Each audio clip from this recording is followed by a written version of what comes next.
Naiintindihan daw ni NEDA Secretary Arsenio Balisacan ang pag-alma at emosyon ng mga magsasaka kaugnay sa inaprubahang pagbaba ng taripa o buwis sa pag-angkat ng bigas.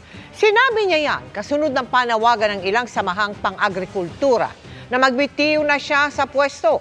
Ani Balisacan, bilang kalihim ng NEDA at Vice Chair ng NEDA Board, hindi naging madali ang pagbuo ng naturang desisyon. Layon daw ng NEDA Board na masigurong may access sa masustansya at murang pagkain ang mga Pilipino, partikular ang bigas, habang kinokontrol ang presyo ng mga bilihin at pinapanatili ang pag-unlad ng ekonomiya.